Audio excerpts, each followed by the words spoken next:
basically means it's the first place where you can put your boat and then drain some water.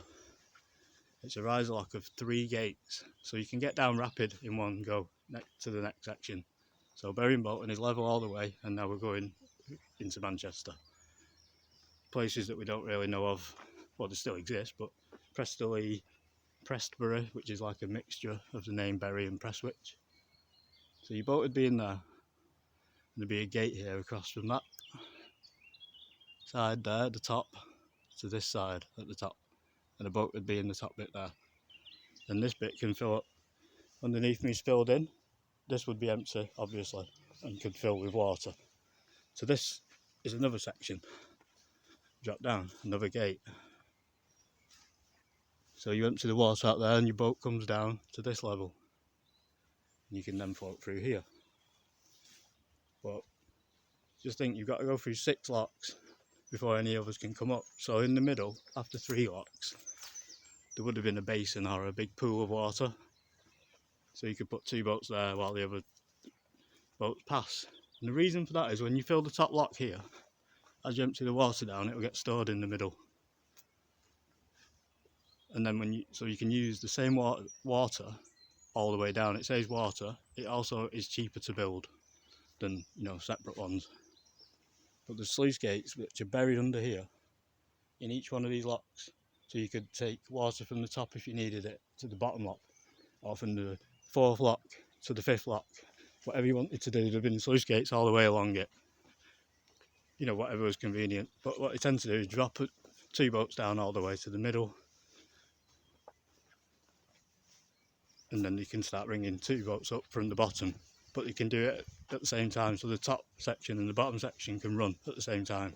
2 boats in the pool can come up, while 2 boats in the pool can go down. Yep, so you can get 4, you're getting 4 boats through. So that's the maths of it. There's 4 go down, 4 can come up. I'm not sure, they fill up very rapidly, but I can see why trains took over if that's the amount of time it took. But the non-perishable goods, most of the things, coal, cotton, then it's not food.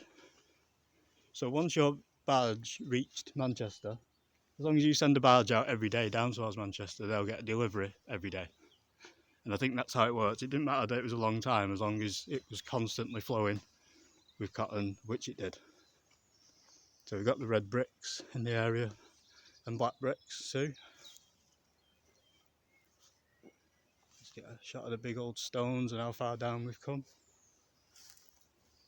Trying to do it all in one take.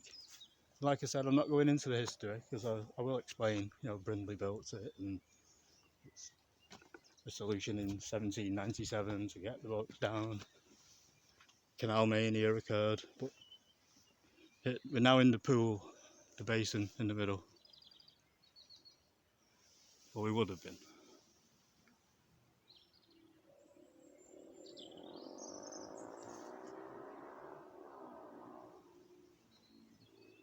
So if our boat could sit here now,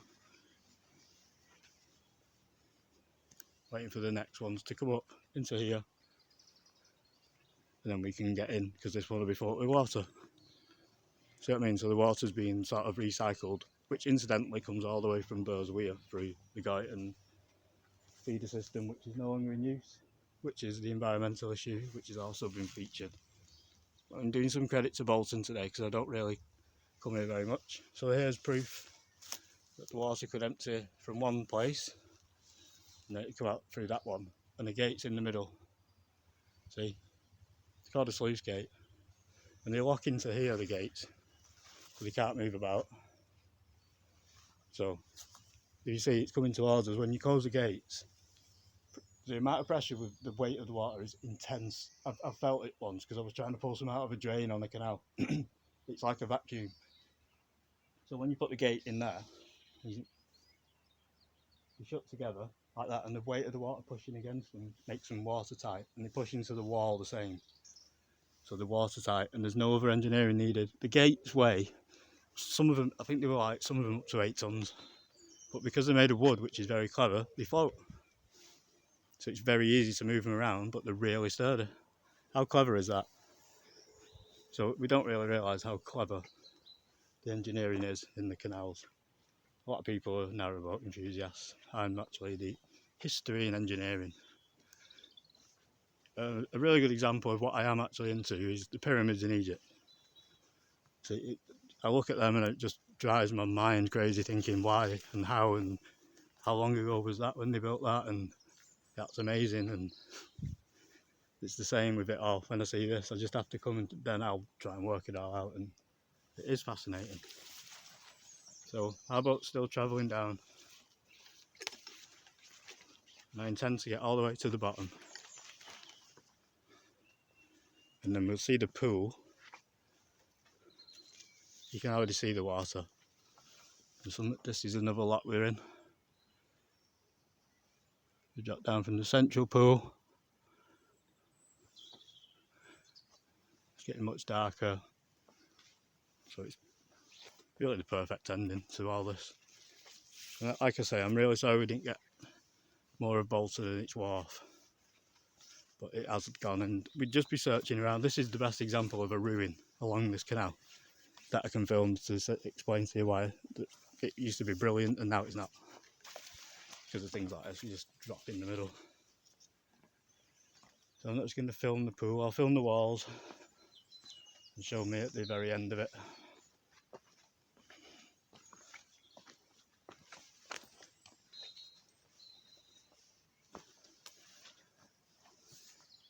We do need to get the last lot. There's a guy sat on the...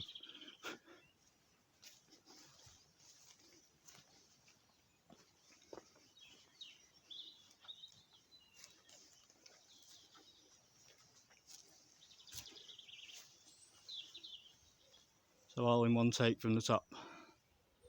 Finally get into the last lock, and then we could drop down into the Salford section.